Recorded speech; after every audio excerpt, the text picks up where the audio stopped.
Good afternoon. Welcome back to our final session. We are continuing with our emergencies, medical emergencies, and we'll be looking at gynecologic emergencies. These are the emergencies that will deal with the females having problems with their reproductive system. And so there's a big difference between men and women. Women have the form to conceive and give birth. You see where they are trying to move that to the next sex, but don't know if we can say that's possible. So women are uniquely designed to conceive and give birth. Women are susceptible to problems that do not occur in men. So we looked at the general issues that men and women will have as it relates to the genital system in general, but we are going to focus now on issues that will be specific to women.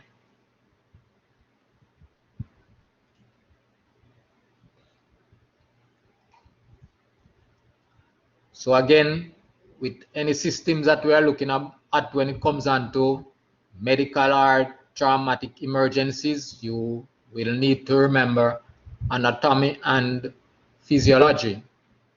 So when looking at the female reproductive system, we say that we have the ovaries, the fallopian tube, the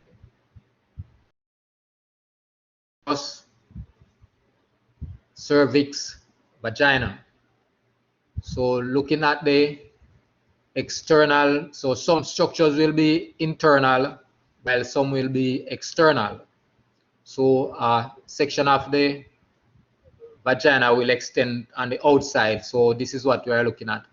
External female genitalia consist of the vaginal opening, labia majora and labia minora, and clitoris, perineum, which is the area of skin between the vagina and the anus.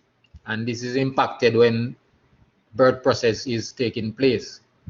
So those are the structures that will be on the external section of the female genitalia. And that's the diagram there, which we see those areas are depicted. So you have the labia minora, the labia minora, the labia majora, and the uteral opening, and the perineum. So bear this area in mind when birth process is going on. That's the area will be impacted. You will look at it at obstetrics, obstetrical emergencies. Are you hearing me clearly, class? Yes, sir. It's breaking, but not that bad. We can still hear you. Okay.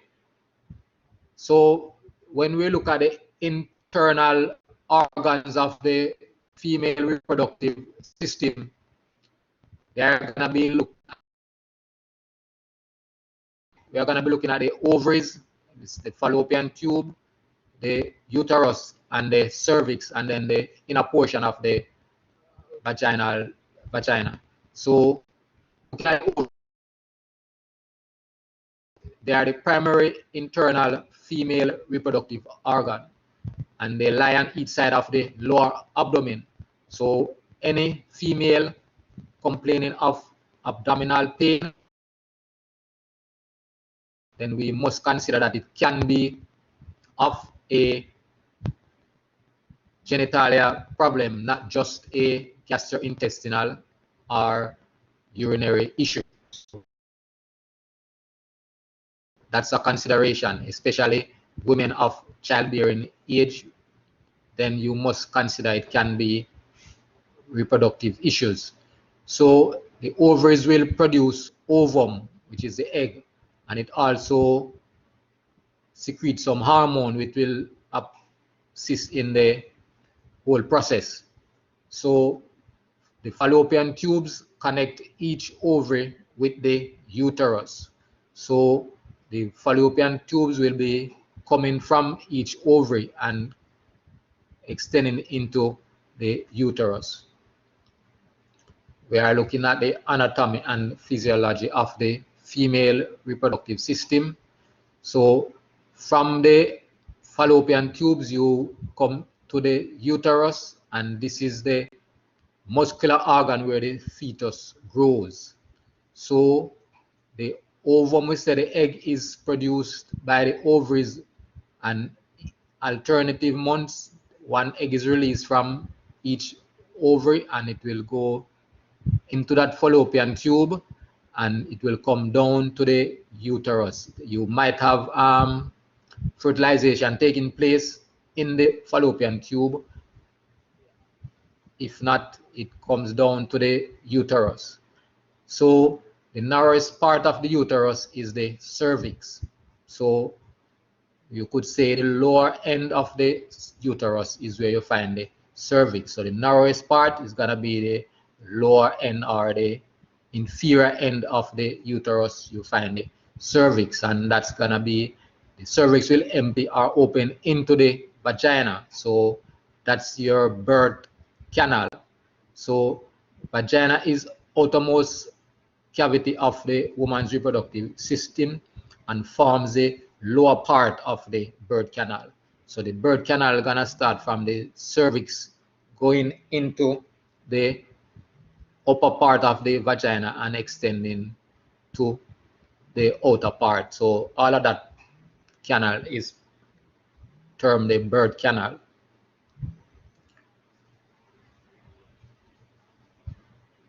So here we see a frontal and a lateral view of it. So we have the ovaries. So the ovaries are on either side, and you have the fallopian tubes extending from each ovary, enters the uterus at the superior end or the wider area, and then that's gonna be your cervix, gonna be the lower end of the uterus, and then it extend into the vagina. So you see the lateral view here. So ensure that you have that anatomical locations of each sections or structures.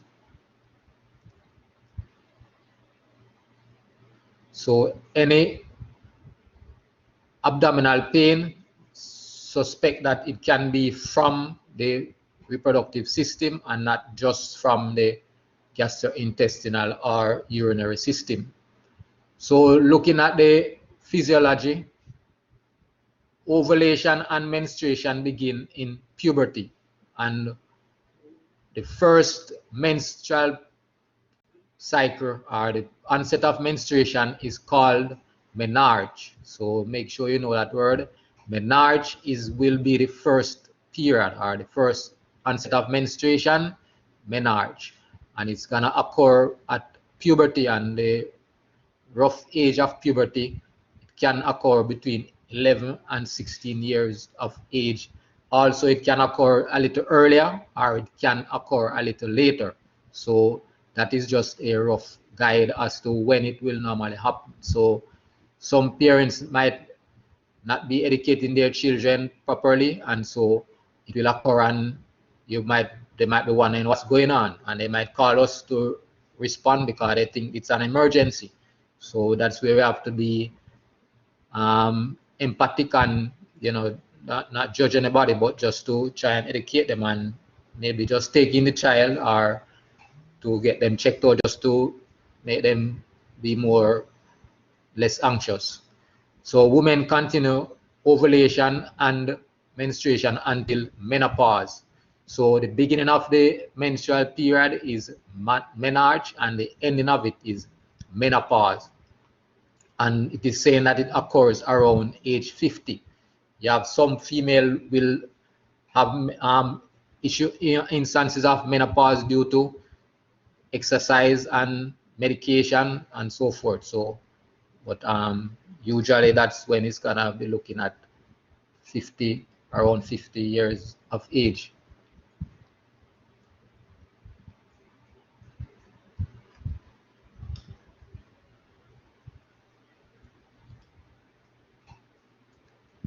So each ovary produces an ovum in alternating months. So this month, left side produces its egg.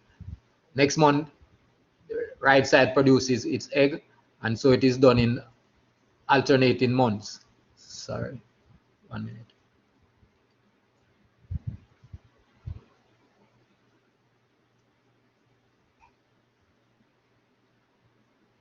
Are you hearing me, class?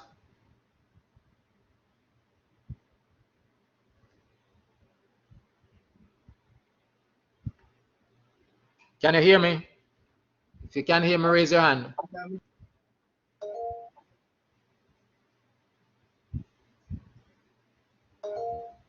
Okay, thank you.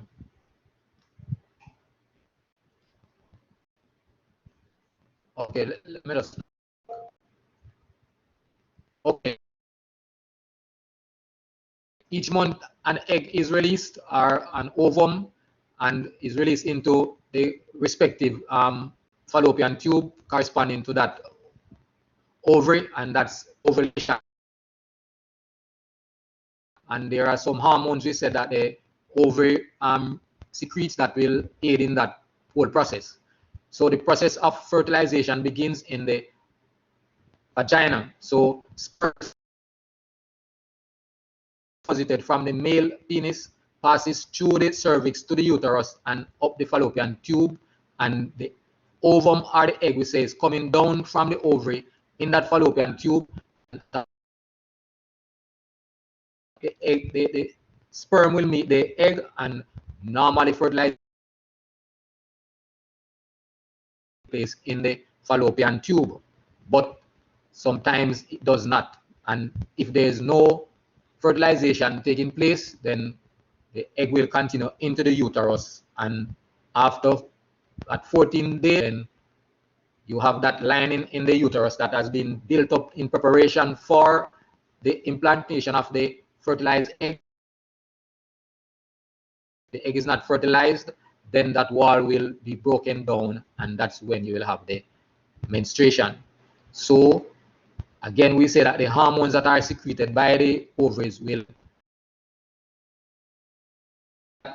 building up of the uterine wall in preparation for the implantation of the fertilized egg. But if that doesn't take place, then the wall will be broken down and all lining of the.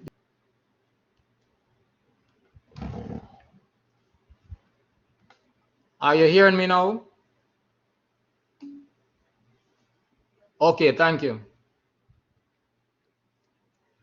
So if the fertilization does not occur within 14 days of ovulation, then the lining of the uterus begins to separate and menstruation occurs for about a week. You have a question, Mr. Johnson?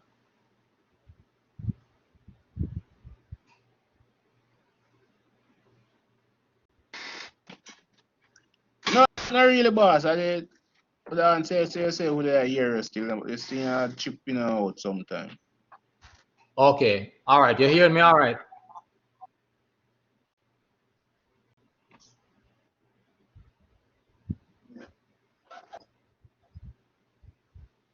Okay.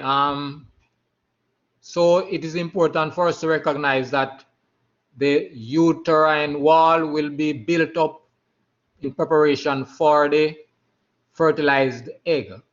Once this does not occur, then it will be broken down and it becomes the menstrual period. So the process of ovulation and menstruation is controlled by female hormones, and these are produced by the ovaries. So that process is ongoing, and it will be month-to-month situation until the pregnancy occur. Then the menstruation will cease until menopause. So it's very important for us to recognize that there can be several causes to gynecological emergencies, and so it can range from sexually transmitted disease to trauma.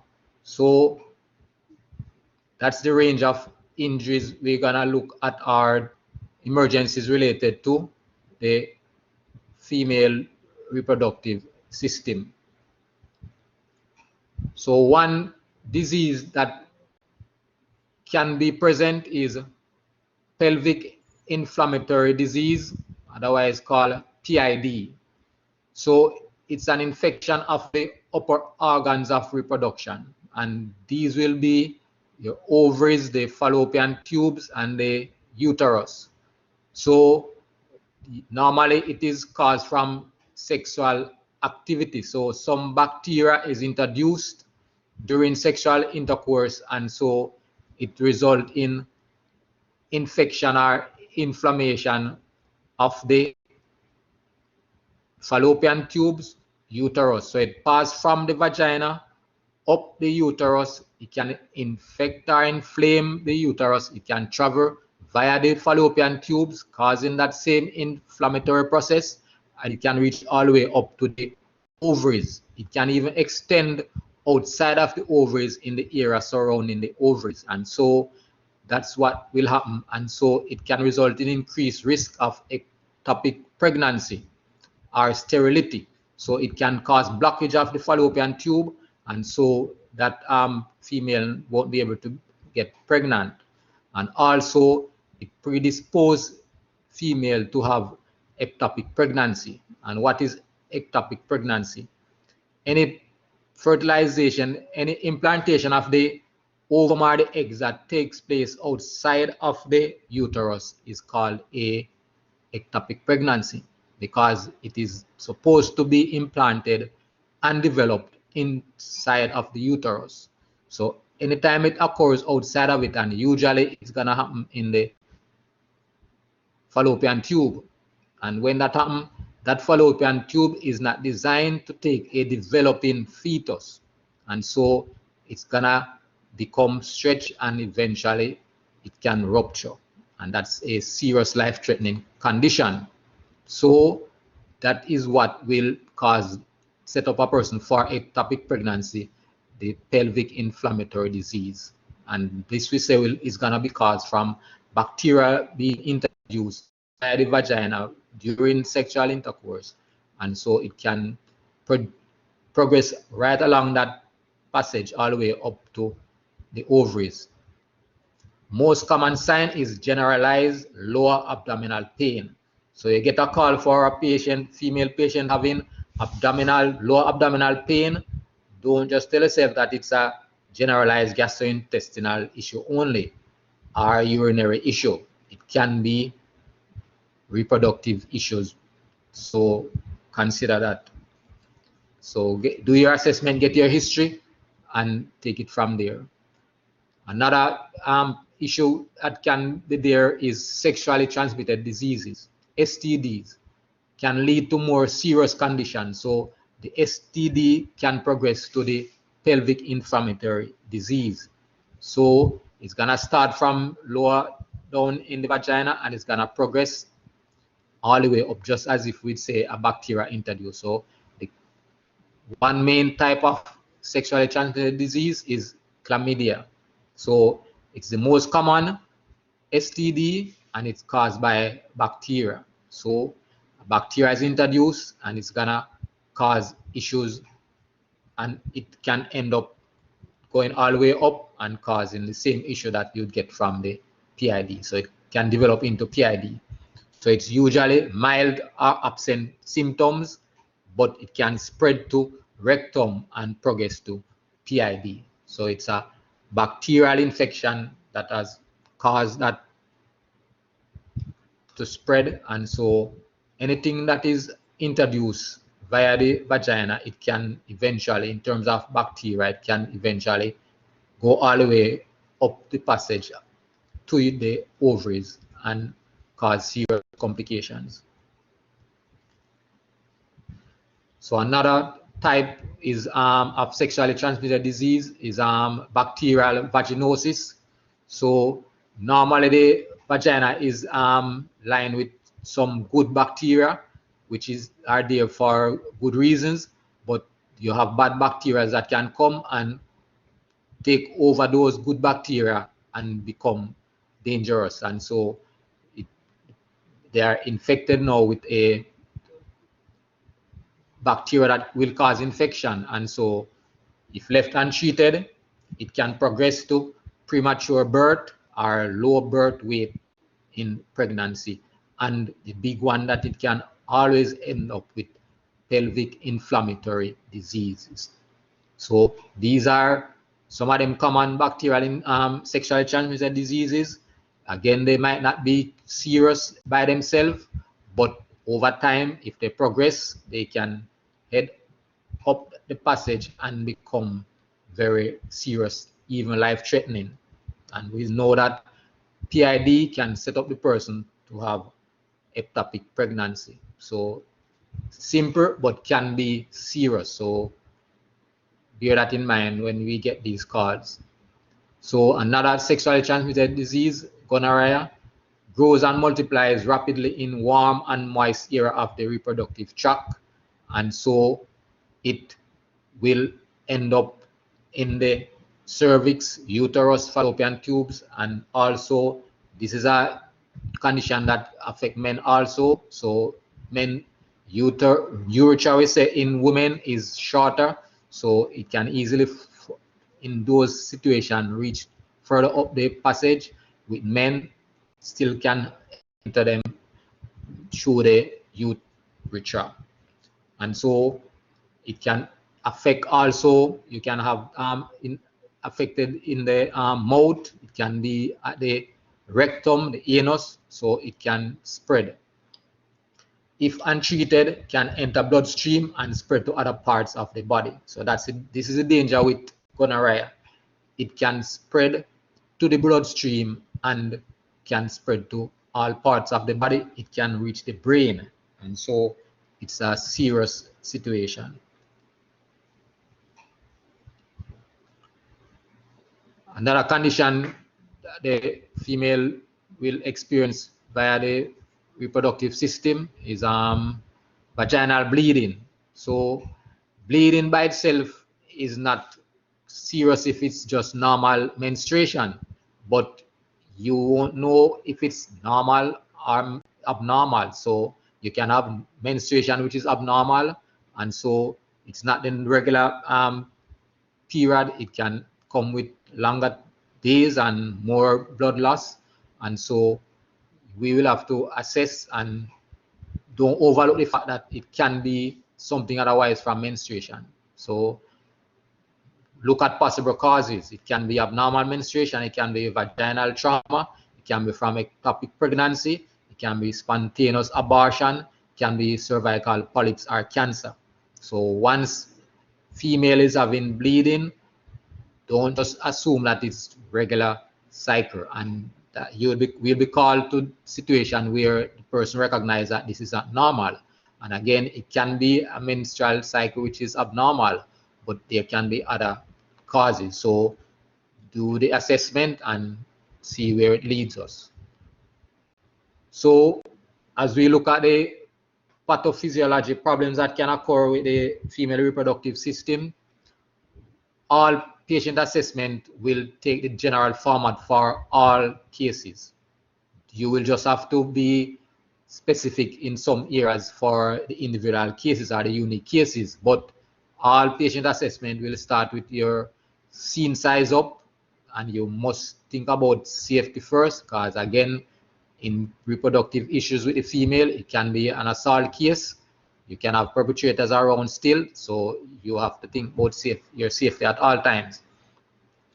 Go through your scene size up, assess look at your MOI, NOI, look at the number of patients, take your precaution, call for ALS backup if you consider it, and then you move to your primary assessment. So detail is important in these cases. You try to get as much information as you can, but remember that certain cases where assault is involved, you might not want to be too pressuring on the patient in terms of getting certain information, because they are going to be traumatized. So you have to just be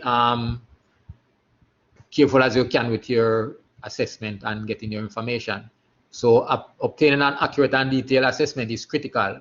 You will be able to gain only a primary impression of the problem in the field, because again, the rule is that a patient having an issue, female patient, we're not gonna do a physical examination unless you have reason to. So you're not gonna physically examine the vagina unless there is signs of bleeding or they are known to have trauma. So much of information you'll not be able to get all of it in the field. And third, patient assessment will help determine how sick the patient is and whether life-saving measures are needed. So it is all about getting your scene size up done, primary assessment, you focus on the ABCs, and you make sure the patient has a intact airway, assess your breathing, ventilate if needed, check for bleeding, control any bleeding where possible, and make your transport decision. So scene safety is a must on every scene you go on, and gynecologic emergencies can involve large amount of blood and body fluid. So take your standard precaution, involve police if assault is suspected, female EMTs to provide care. So in cases where you have an rape incident, well, nowadays you can have either, but where you have a female victim, if there's a female EMT available, then she should be the person to take the lead, because a person going through that traumatic situation, they might not want to see a man around. The MOI may be easily understood from the dispatch information, but again, is when you go on the scene, you will always determine what it is. So you hear what dispatch tells you, but when you reach on the scene, you have to determine what is really happening there. So in other patients, patient history may reveal the nature of the condition. So do your assessment on scene, and wherever it leads you, then you carry out your assessment accordingly. So don't have a tunnel vision and say it is just medical issue when trauma can be involved. So assess and treat accordingly. So after you have finished your scene size up, you will start your primary assessment with your general impression just the same. So look at how the patient appeared to you. Is the patient stable or unstable? Use your AVPU scale. So get your general impression by looking at the patient, look at what you're seeing, and then you'll move to your LOC, airway, breathing, circulation. So ensure that the patient have a patent airway. If you don't have an airway, you don't have patient chances diminish. So circulation, ensure that for breathing, ensure that you ventilate if you need to, or provide supplemental oxygen based on your findings. And circulation, always check for any bleeding issue and control where possible. Check skin and pulse. You will get information as to whether the patient is showing signs of shock, and you need to know how to manage the patient from there. So most gynecologic emergencies are not life-threatening. If the patient has signs of shock, rapid transport is warranted. So you might just have to provide supportive care. Again, you must check for medical issues first, life threats first. After you have ruled those out, then you will go on to the psychological issues that the patient will be having or can have. Supportive care, reassure them, and empathize with them. Don't be judgmental, and then you will consider legal implications, because some of these calls, it will become a legal matter, situation of assault, rape cases. So you have to think of protecting whatever evidence you can on the scene. So bear that in mind as you do your assessment. So the big one, history taking, investigate the chief complaint. So what has happened here now, get as much information as you can about it. Some questions are extremely personal, and again, you have to use your assessment skills. So some patients, you have to take them one side and give them privacy and try to maintain their dignity, and you try to get information. Some cases you might have to take away, if it's a child, you might take away that person from the parent because they might not want to tell you certain things in front of the parent. And also you might have a case where parents might be involved. You have abuse being done by family members. So bear that in mind also as you gather your history of the present illness. So you will also get your sample history just the same. So for abdominal pain, ask about onset. So use your OPQRST acronym to get the information: onset, duration, quality, radiation, provoking or relieving factors, associated symptoms such as syncope, lightheadedness, nausea, vomiting, fever. So use those as guide to get the information, and it will give you an idea of what is going on. But at the end of the day, we are not gonna diagnose these direct causes, but is to treat what is presented and package your patient, reassure them, and transport them safely. So for vaginal bleeding, ask about onset, duration, quality, number of sanitary pads that are soaked. So once there is bleeding, external bleeding, normally gonna be controlled just the same as you control any bleeding. Some pressure with your sterile gauze, and you if there is internal bleeding, then you will never try to pack anything inside of the vagina. Most likely when you reach on the scene, the patient themselves might have sanitary pads that they are using. All you need to do is to check how many they have soaked before, and you continue doing the same and monitor how many you have soaked, and you bring them with you. So if they have tampon, then you just leave that in place and transport them accordingly. So associated symptoms such as syncope and lightheadedness, you inquire about it because they can experience those also. So you will continue with your sample history. So past history can have a bearing on what is happening here and give you information as to possible what is the issue there. So note any allergy and current medications. Ask about birth control pills or devices, because these devices could have contributed to what is happening to the person. Some persons take some devices that can predispose them to have those bleeding issue and also inflammatory issues. So ask about last menstrual period and STDs. So with PID, they will complain of the pain coming on shortly after the menstrual period start or even during it. So that's good information. When was the last menstrual period, and any STDs issue, because we know that these can predispose them for PID and ultimately can lead up to ectopic pregnancy.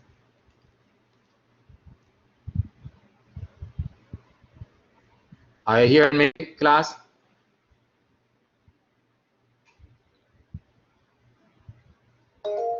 Okay.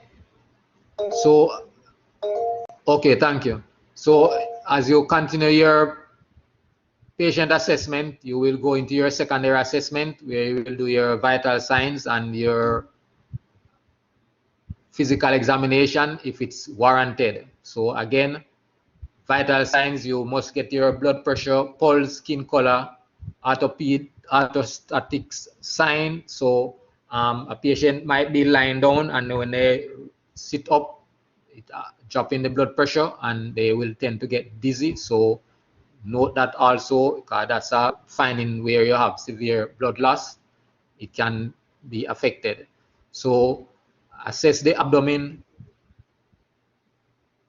the genitalia if indicated, and neurologic status. So LOC orientation, you ensure you check those in your, as part of your secondary assessment.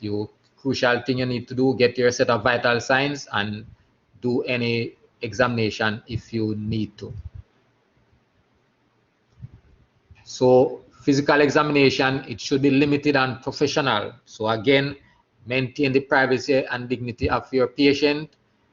Remember, limit the number of persons that you need to be there, and also, if possible, female EMT deal with the patient. So focus your physical examination on the NOI and the patient's chief complaint, and gather as much information as you can. So as you look at your secondary assessment, if there's vaginal bleeding, visualize the bleeding and ask about quality and quantity. So you can have an estimation of the amount of blood loss, and use external pads to control bleeding. We mentioned that before. Observe for vaginal discharge. This will indicate some of the sexual transmitted diseases, and even in PID cases. So you might have a odor coming, a foul odor. You might have the color of the discharge. You can look at those things if indicated. Syncope, fever, nausea, and vomiting are significant in gynecological emergencies. So all of these gonna be presented once you're having any form of infection, and so especially related to the abdominal area. So nausea, vomiting will be a key thing there. So ask about it and check on it.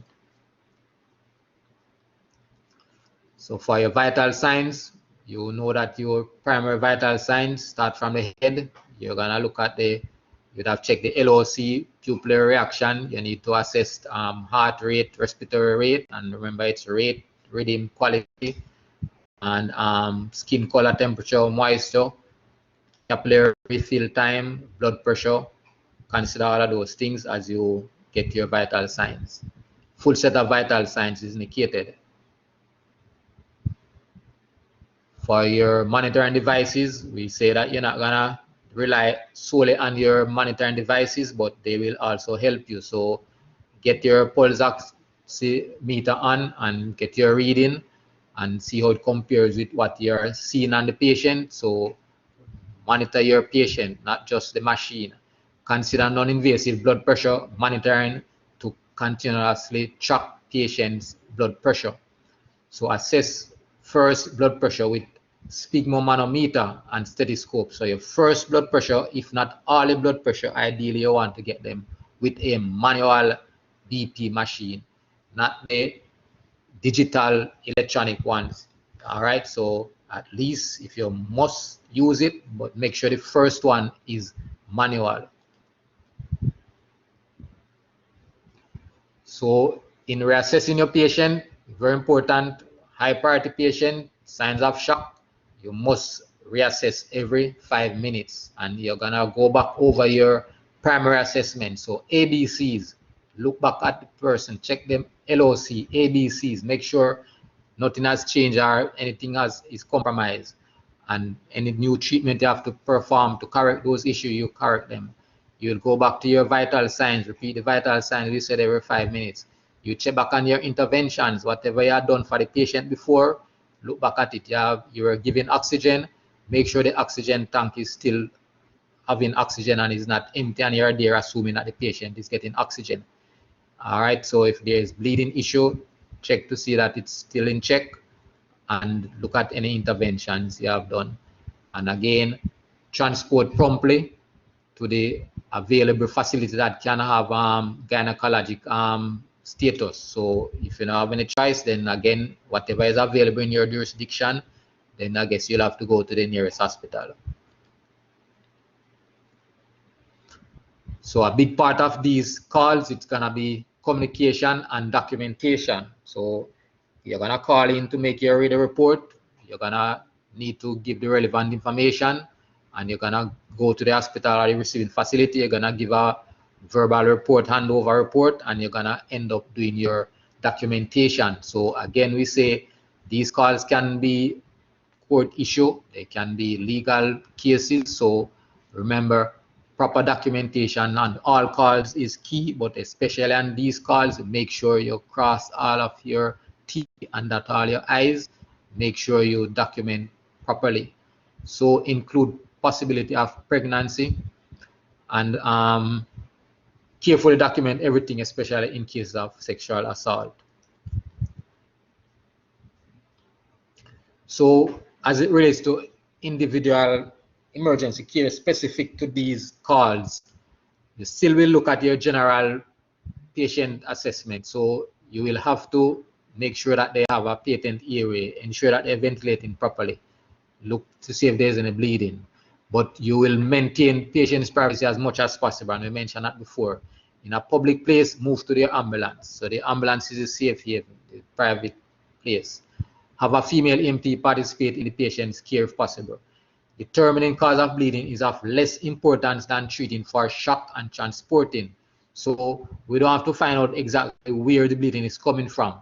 There's bleeding, look to see if the patient is showing signs of shock, and you treat for shock. You ensure that you give oxygen appropriately, cover the patient to keep them warm, put them in the proper position, and prompt transport is what they're gonna need, because most of the time we'll not be able to stop that bleeding exactly the way it should be done, and so it is definitive care you need to get to. So do your stabilization, move on to the psychological aspect of the patient, and think about your legal issues also. So most women will use sanitary pads to control bleeding before you arrive. You may continue that approach.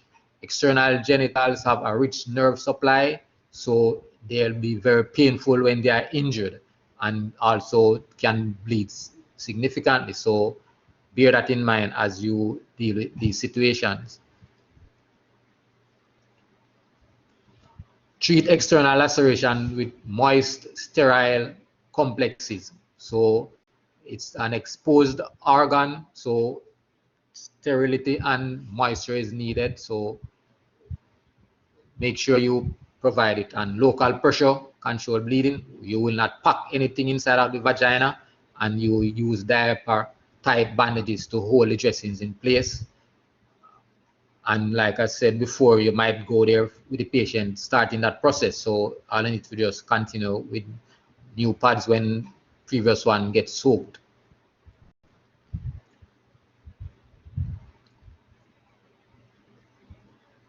When we're dealing with situation where we suspect pelvic inflammatory diseases, then you're gonna look at the fact that the patient will be complaining of abdominal pain, and they will tell you that it started during or after the menstruation. So that's why you need to ask when last they had their last period, and maybe made worse by walking. So if possible, we're gonna limit their movements and just move them from bed or wherever to the stretcher. Pre-hospital treatment is limited, so there's not much we can do about actually fixing it, but you're gonna just treat how the patient is presented, ensure they have patent airway, ensure they are adequately ventilating, control whatever bleeding issue, if any, and package them, transport them, and to the facility that is best suited based on the gynecologic emergency. And again, normally these are not emergency run, so it's not rapid transport. So careful transport, and again, you want to be gentle with these patients. In cases of assault, the big item here gonna be safety. So think about safety of the team member. Possible assailant might still be around, so think about your safety. And again, we're gonna think about legal implications. So proper documentation is key, communication, and also ensuring that you protect whatever evidence as best as possible, knowing that you still have to treat your patient, but be conscious of the fact that as best as possible, you preserve evidence. So don't cut through clothing. Encourage the patient not to go and try to clean up. Don't bathe. Don't rinse their mouth. Don't do anything that will get rid of evidence. So you have to just try to talk to them and let them know that once they go into the facility, the law enforcement proper authority will come and do their use a rape kit and do the relevant testing. So encourage them. So provider try to preserve evidence and try to encourage the patient to preserve also. Any clothing you have to remove or anything from the patient, you will put it in a paper bag as best as possible to preserve evidence, not a plastic bag. Or if law enforcement are there, they can give you an evidence bag. So paper bag is better. The plastic bag can cause deterioration of the evidence. You may be the first person the victim has contact with after the encounter, so make sure you manage that patient so they are in a traumatized situation, and this way you handle them can have lasting impression.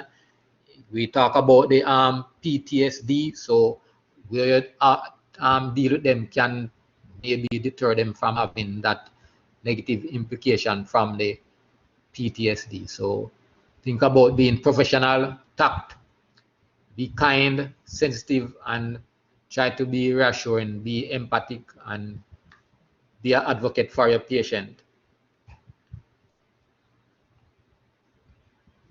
So it may be a case where there's date rape drugs involved. So think about that patient might not be aware of the fact that they were given a drug, but just by your assessment, talking to the patient, ask them, they might not be able to remember what happened. So right away, a red flag should come to you that possibly they were exposed to a date rape drug. So be aware of drugs used to facilitate sexual assault or rape.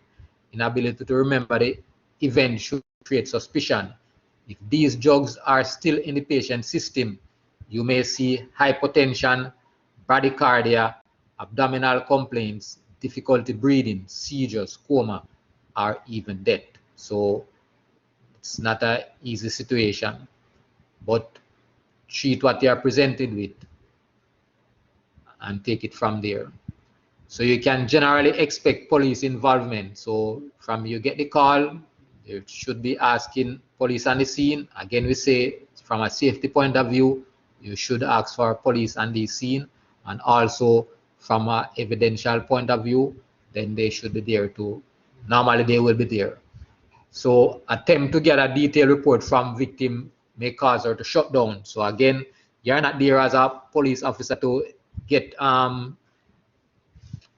information regarding the incident per se. You are there to treat your patient. So focus your history taking on what you need to get, because the more you pressure these persons, they might shut down on you. So be mindful of that. If possible, we say give the option of being treated by a female EMT.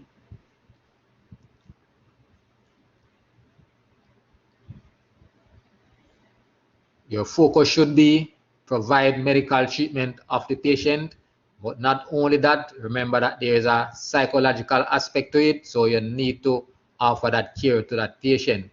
Preserve evidence, so that's the three big things you'll be looking at. First, you treat the patient medically, then you consider their psychological issues, and then during the whole process, as best as possible, we are gonna be trying to preserve evidence and make sure you take a history as best as possible.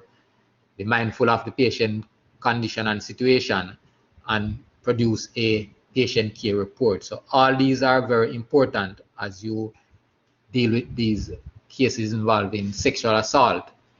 And so we see the treatment principles here for sexual assault. So we mentioned most of them already. You must ensure that you document the patient history. You must complete your sample history objectively. So follow any crime scene policy, preserve evidence as best as possible. Do not examine the genitalia unless there is major bleeding. Whenever possible, reduce the patient's anxiety by using EMT who are same gender, and we have gone through most of those. Discourage the patient from bathing, voiding, cleaning, so don't use the bathroom in any way, whether to urinate, pass stool, and all until they reach the hospital. So ensure you try to encourage the patient not to do those things which will get rid of evidence. So we mentioned that any evidence should be placed in a paper bag, and also, if possible, transport the patient to hospital with specialized staff such as sexual assault nurse examiners. But again, it's all about what's available in your jurisdiction. So you have to just use what you have, transport them to the nearest hospital, and see how best they can get the care that they need.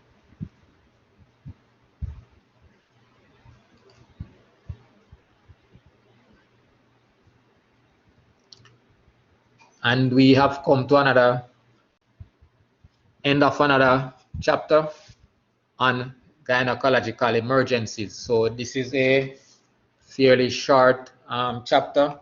So we will just go through some questions. You have any questions?